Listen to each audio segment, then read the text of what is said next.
Hey everybody, Drive One here today. We are going to do an oil change on my 2015 Hyundai Veloster Turbo.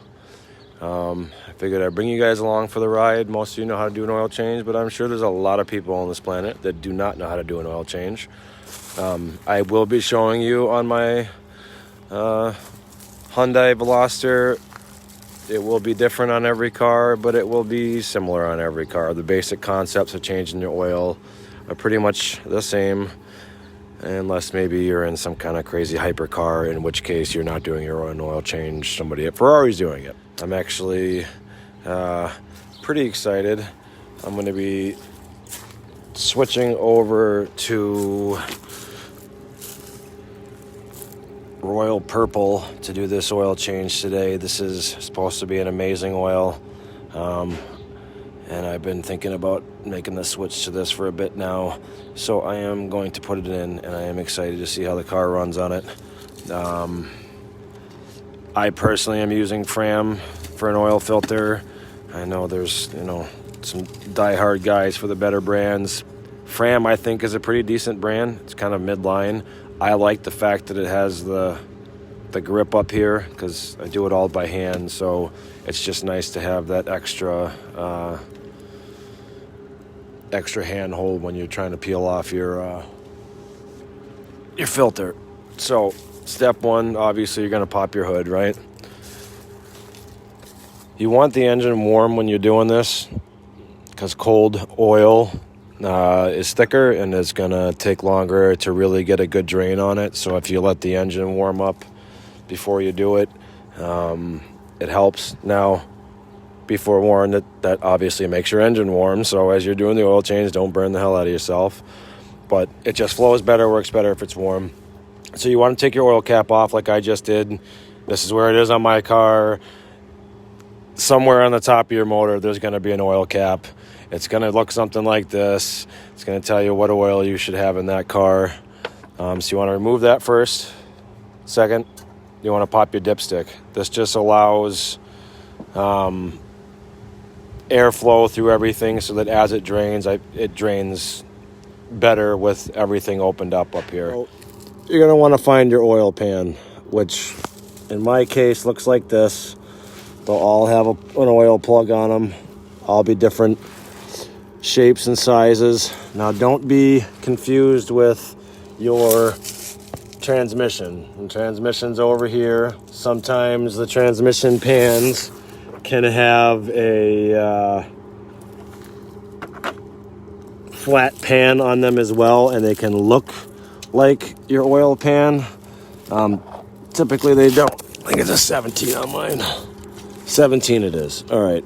So as I was saying, anyways, don't confuse the two. Typically, but not always, your oil pan will have a filter somewhere near it. In my case, it's right there, attached right by the oil pan, okay? Now, most of the time, but not all the time, transmissions have internal filters and don't have an external filter like that. There are exceptions to the rule. There are vehicles that have external transmission filters, and it'll look the same. Again, I'm running typically here. Typically, if it does have an external filter for the tranny, it's normally red.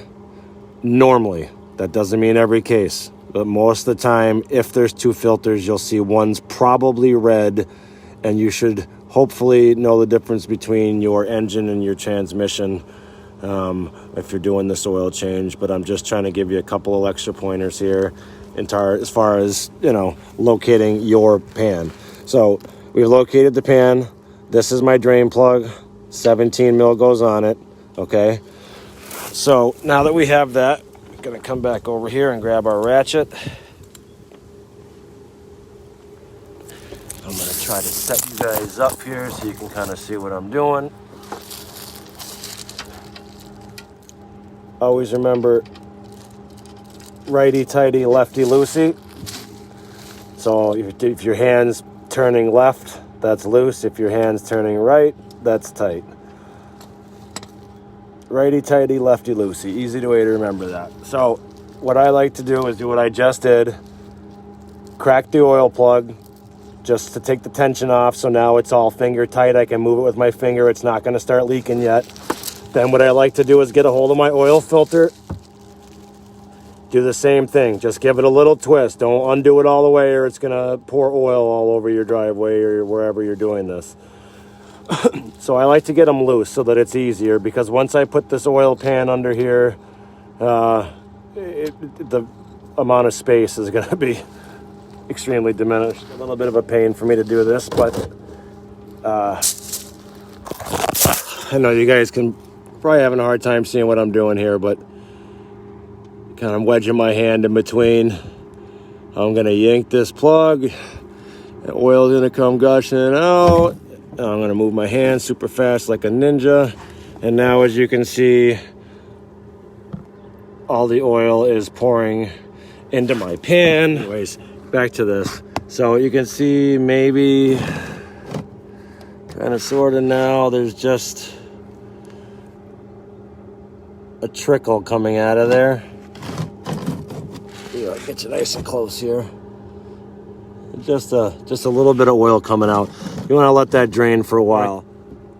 Keep in mind now, in order for the system to like be completely opened up and for everything to drain properly, you have to pull the oil filter off at the same time that your oil plug is open, for everything to completely drain. So now that that's almost like done draining and not shooting everywhere anymore, now that I can kind of maneuver this around and get to my filter a little bit better, I'm gonna go for that next. All right, guys, I really didn't think through how difficult it was gonna be to do an oil change on the ground in a parking lot, working a camera with no lift. This would be much better probably on a lift, but all right, so what I've done is I just come around to the front of the car instead of the side where I was working from, because the filter's right here. So I got the pan set up here, my hand ready. I got to do some quick spin the filter. Okay, give it a, once it's real loose, just give it a like that and kind of flick it, and it'll spin real fast, and the weight and the motion will spin it out enough that a lot of the oil will start to drain. See if you guys can see how it's coming down in there now. That's all oil coming from the filter. So what I do is just to get rid of a lot of it, I'll let it kind of drain and do its own thing for a second. That'll get rid of a lot of the BS coming out of there.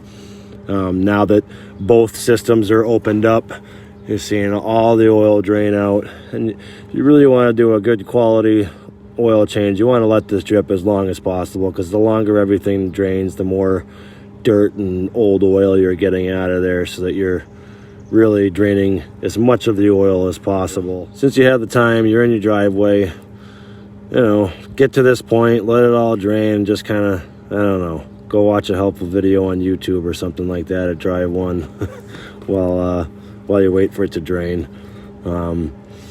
So now that a majority of it has kind of stopped draining, I don't know if you can see there's not much dripping anymore. You're just kind of getting drips here and there.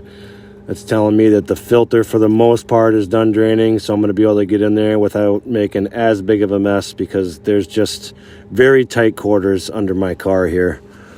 So I'm going to give this a spin. Let's see if I can. I don't know, hopefully you guys can see this right now. So my filter just dropped. I don't know if you saw it or heard it, but the oil filter is sitting right there now in the bucket. And now I'm just, again, going to go back and just let everything drip dry real good. You want to make sure that there is a black rubber ring on the front of your filter. That's the ring that seals everything to the car. What can happen is, as you pull that filter off, sometimes this red thing is like right in the way of it.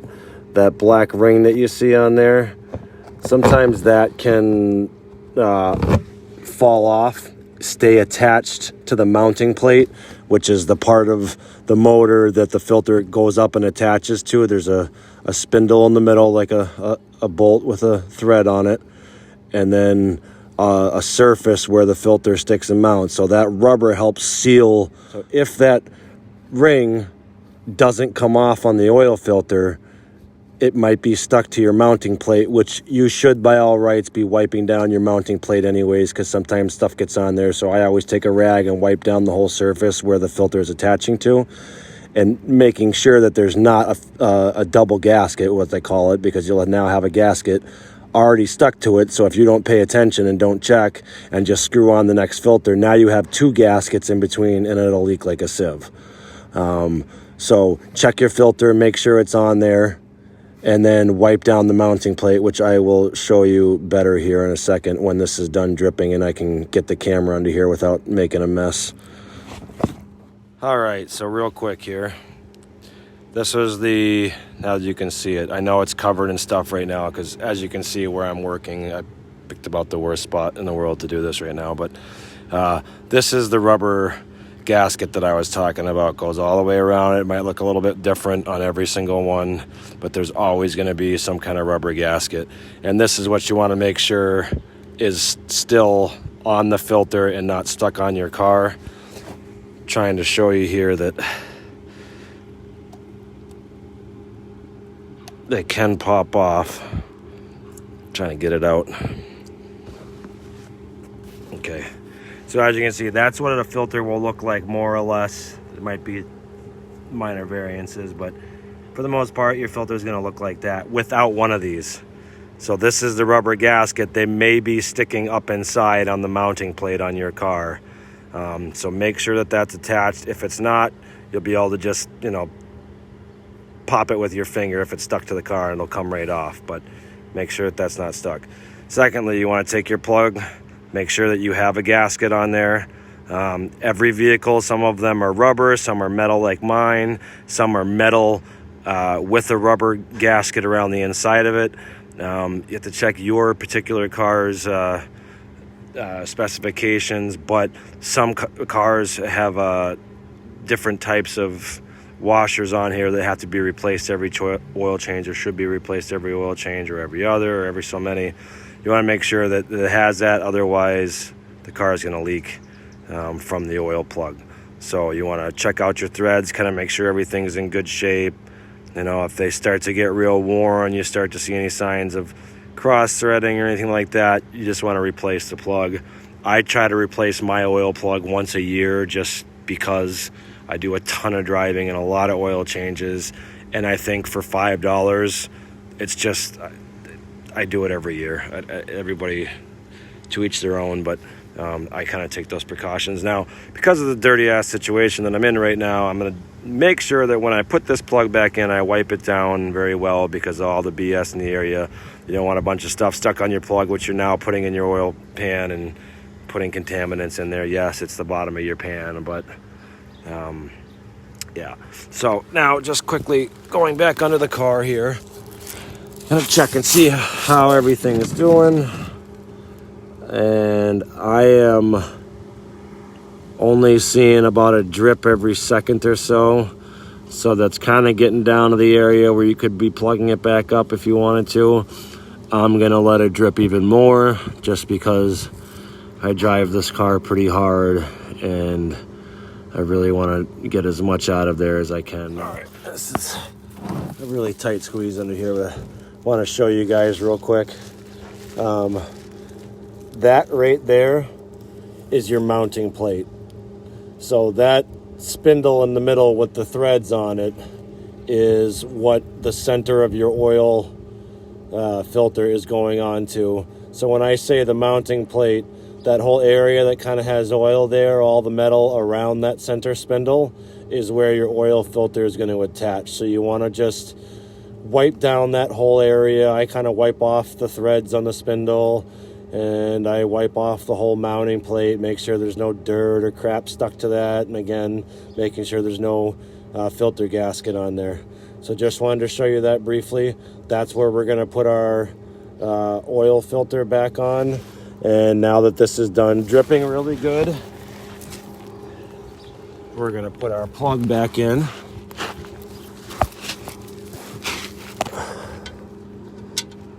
So I always start everything with finger tight. I just go as much as I can go with my fingers and tighten it down. Okay, now that's in, that's not going to be dripping all over the place anymore. So now we're going to put the filter on. Now, I don't know if this is true or not, but back in my quick lube days, we were always told that with turbocharged cars, which mine is, you are supposed to prime the filter. I don't know if that's true. I do it. That's what I have always understood to do. Now, what that means is with a normal vehicle without a turbocharger, you could just take this filter and put it on the car with nothing else done. Priming the filter for turbocharged cars, I don't know if that has to be done or not, but I do it because why not? The oil's going to fill up in there anyways. So, and earlier when I was talking about the gasket, see how this filter is a different brand than the last one I used? The last one I was in a rush and a pinch, just got one to get it done. See how this one's much skinnier, doesn't go all the way to the edge like the other one did, but they all have this. So what I just did, if you notice, I dipped my finger in the oil and go around this. That just lubricates the seal so that as that presses up against the car, it's going to really make a really wow, I can't speak today. Going to make a really tight seal on the car. So you always want to lubricate that gasket first. So now going back to what I was just talking about in terms of priming your filter and what that means. Priming your filter means normally when you start your car after an oil change without putting oil in here, the filter's dry for a second until all the oil flows through the engine and gets pumped through this filter. It's dry. And I don't know what the logic is behind it and why I've always heard to prime the filter on a turbocharged car. I think that it needs that oil immediately or something. So priming the filter is just filling it with oil, essentially, is all you're doing. All right, so now if you look down in there, you can see the inside of that's nice and full of oil. Again, that's still going to drain down a little bit as it fills all the ports and all the stuff inside of this. But you got enough in there now that you're okay. I'm just trying to make sure I don't have any contaminants in there. Okay, so now that this is full of oil, now you can get it back on the car. It's probably going to be pretty impossible for me to show you this, but I am going to try. So, let's see if I set y'all up like this. Now, this part can be a little bit of a pain in the butt sometimes because your angle to the car, you got to get this level with the spindle, so it's going to probably, like me, take you a few times of fumbling around. And remember, the same thing with the filter, righty-tighty, lefty-loosey. I'm really struggling with this one right now.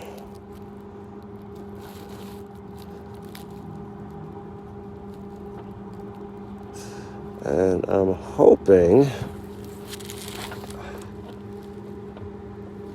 that I didn't get the wrong filter here. Nope, there we go. Okay, so as you can see, it took a little bit of wobbling around. You got to get it, you got to kind of remember what slope your mounting plate was at and then kind of match that with the filter. It's going to take some wobbling around, but you'll get it. Once you get it on there, again, I do everything finger tight first. Just get it snug. Okay, now I'm going to get my ratchet and I'm going to give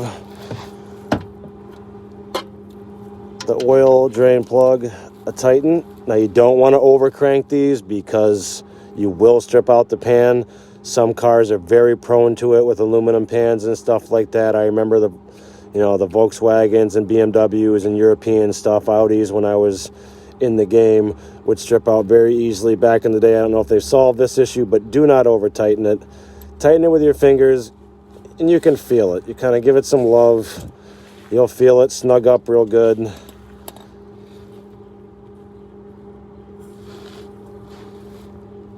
Oh, I definitely just got some oil on my girl's phone. She'll love that. Okay, so now that the plug is nice and tight, I usually grab a rag or something so I can get a little bit better grip on it.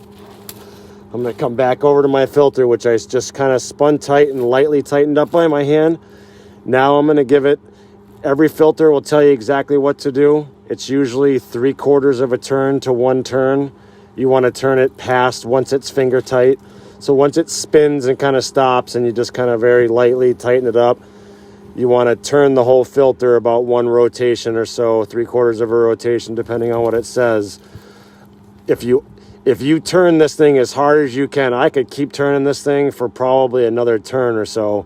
But what's going to happen is when you go to pull that filter off, you're going to think that a 1,000-pound gorilla put that thing on, because I've had some that I'm like, I can't get this off. How was this put on here? There's no way I did this. I'm not that strong, but something about the process of the heat and everything, if you over tighten that, it's going to be a nightmare to come off, I promise you.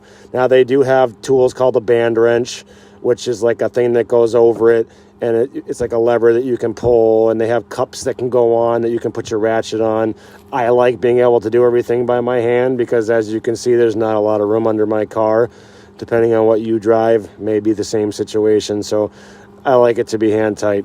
Plug has to be tightened up with the wrench after you hand tighten it. This, again, 3/4 to 1 turn of finger tight. So now that you're all ship shape down here, you got the plug back in, you got the oil back in. I like to give everything a quick little wipe down here. Make sure I'm not dripping oil all over. Doing my part to save the planet and all. So now that we're done there, oh wow. Oh, I think that all just blew right over the top. Now, in a situation like this, I should probably be keeping this cap on as I'm doing everything, because this really was a terrible place to do this. I have so much schmagma everywhere right now.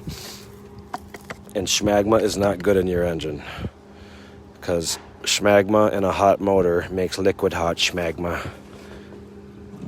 So, other thing you can do here, this is out, we can pull everything out now, right?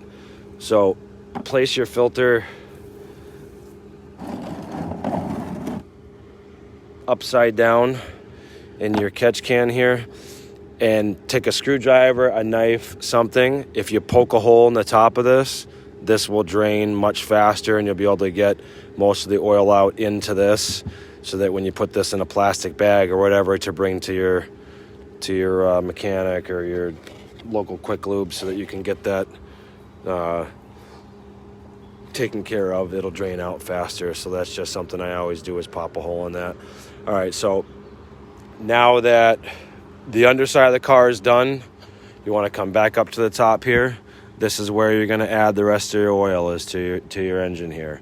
Now, I remember some crazy days in the oil changes of having people come in with their oil all the way to the top of this, with their car going crazy and not knowing what to do. You don't fill this to the top. You fill this to whatever the car recommends for the amount of oil that go in there. You will not see oil coming to the top. If you fill it till it comes to the top, you are going to blow up your motor. So with that said, you want to make sure your funnel is pretty clean. I need to get a clean rag right now, which I'm running out of, and I just want to give that a quick wipe, make sure that I don't have bad schmagma in there. So give that a quick wipe out, make sure that we're not pouring stuff into our motor. So you get that in there. Now, my car is supposed to take 4.5 quarts of oil. You look on the side of your oil jugs, they have markers on here: 1 quart, 2 quarts, 3 quarts, 4 quarts, 5 quarts is the total. So I'm going to want to fill up and use all the oil except for a 1/2 quart, which is going to be down here somewhere, because that's how much my car takes. Most cars are under 5 quarts. A lot of pickup trucks are 6 quarts or more. Diesels can be 20 quarts in certain vehicles. So we're going to go ahead and add our 4.5 quarts of oil.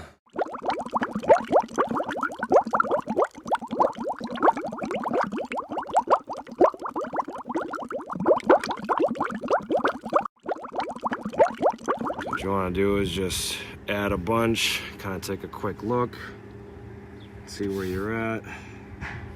Now this stuff is so thick because of the purple color. It's very hard to see. But so a little trick that you can do, if you look down, kind of point the strip where you're supposed to be able to see it. If the stuff's real dark and you can't see it through there, if you look down through the top and kind of point the strip towards the sun and put your finger on the strip, you can see the shadow of your finger through, and then you can just bring it down to the oil level inside, match it up, and you can look. So I'm right now have about 1.25 quarts. Now that it's all draining down, you can kind of start to see the line now. So that means I need to add about another 3/4 quart. I'm not all the way there yet. I just like to keep checking towards the end so that you don't overfill it, because overfilling your car can be just as bad as underfilling your car. Now to get a real good idea of this, you kind of need to be on level ground. Again, that's settling, so I'm having a hard time reading it, so I'm gonna do this trick. I am right about half left right now. So that means I put in about 4.5. So now I'm gonna come back up top here, catch this oil. You wanna put your cap back on. Mine clicks when it's on. Not all of them are gonna do that, but mine clicks once it's tight enough. You wanna put your oil dipstick back down, and then you wanna fire up the car.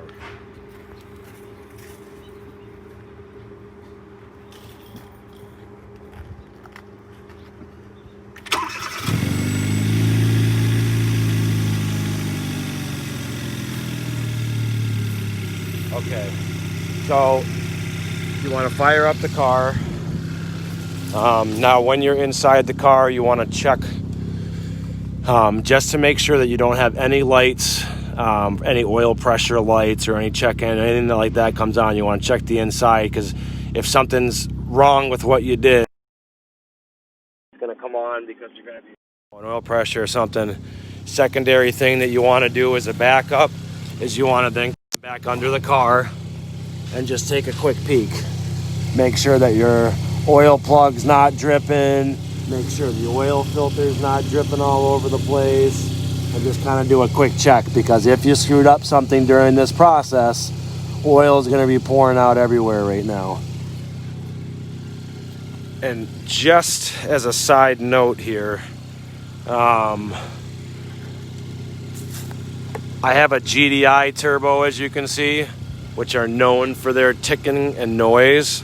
And I gotta tell you, especially for a cold start, because as I just turned this car on, none of the oil was in the rest of the system. It was all sitting in there and hadn't been pumped through yet. So typically you'll hear even more noise right after a cold start like that on doing an oil change, because everything has to work through, so you hear a lot of noise. This Royal Purple is the quietest I have heard this car since I bought it. Now, I bought this car with 20,000 miles on it.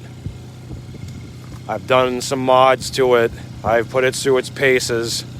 And I gotta tell you, I'm really, without driving it or anything, and that may sound loud to you, I'm very close, there's no background noise, it may sound loud, but for this vehicle, that's extremely quiet. Wow, I kind of just want to hear this with the hood down for a minute, but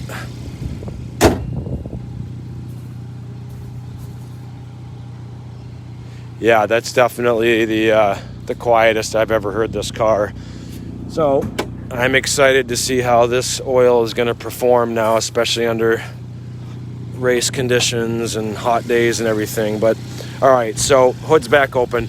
So now that that's all done, the oil's worked its way through the car, you've checked to make sure nothing's leaking everywhere. The oil's kind of warmed up, done its thing. So now that that's done, you want to come back over to the car now, and you want to check your oil level and get it dialed in. And this is why I said I always stop a little on the light side, just so I can kind of get everything dialed in. All right, so something that maybe some of you don't know. Every oil dipstick, at the bottom of it is going to have some kind of checkered area. It's going to have a point A to point B. Some of them, there's like a checkered flag in here. Some of them, everyone's different. But every car is going to have some type of thing. For full, low, there's a checkered point. Now, between those 2 points on every car is 1 quart for vehicles in the US. So, meaning, if you dipped your oil and your oil level was at this check, that would mean you'd be 1 quart low of oil. So you can always kind of reference that. You know, if you pull your oil stick out someday to check your oil and it's right here in the middle, that means you're a half a quart. If you're here, you're a quarter of a quart. If it's lower than that, any man's guess. Could be 2 quarts, could be no oil left if you're not seeing anything on the stick. But this is a surefire 1 quart to full. So always keep that in mind. So you want to dip your stick in, put it in on for a second. And as you can see, I am like dead money on that checker right now. It may be able to take a touch more, and I just do a second check because, you know, the level can change a little bit as things drain. And now this isn't all the way heated up yet either, because I only ran it for a few seconds. So I'm gonna leave it right where it's at and call it a day. So yeah, that's well, no, we'll go through this here. So what I do now is just, it's got a big hole here. Now, once everything is done draining, what I'm going to do is pop that filter in an old jug. I always save an old jug to do this with from the previous oil change. So what I'll do is dump all this used motor oil inside that jug and then get this wrapped up in a plastic bag and everything, and I'll bring it down to a quick lube and ask them to dump it properly for me. And then I always keep this to have extra, because some of your cars may burn oil. My car doesn't. So because mine doesn't, I get a free oil change every, I don't know what the math is, but I think I want to say 8 or something like that. I could do it out real quick. But I have a free half a quart left over every oil change. And because my car doesn't burn oil every so many oil changes, I'm going to have this full and get to do a free oil change. For some of you that may have leaks in your car, that gives you an extra half a quart to hang on to add if it leaks later on or whatever. So I always try to keep a couple extra containers around. I got buddies that do their own oil changes. I'll get containers from them just so I have something to always dump old oil into. Yeah, that's pretty much the oil change in a nutshell. Typically, I do my oil change every 3,000 miles. Every manufacturer is different on what they recommend. The oil that you use makes a big difference. The filter, you know, there's cars now that are saying you can do 10,000 miles on an oil change. Because I drive my car hard, I do my oil change every 3,000 pretty religiously, because I want to make sure that my motor is healthy. Now, I know guys with some real souped up cars that are doing their oil change every 1,500 miles because they drive their cars so hard, and your oil is like blood to your car. If your oil's not good, you're creating way more heat in your motor, way more wear and tear. So as you drive really hard, you're burning up that oil faster, and you'll see when you drive real hard, it gets dark faster. And so every vehicle is different depending on how you drive, depending on what the recommendations are. I believe my Hyundai, they say every 5,000 miles with a semi-synthetic oil. I have always used full synthetic, which makes that 5,000 feel more comfortable. However, like I said, I do mine 3,000. Because of the trip, I think I was about 4,000 this time, and did some real hard driving in the last 4,000 miles.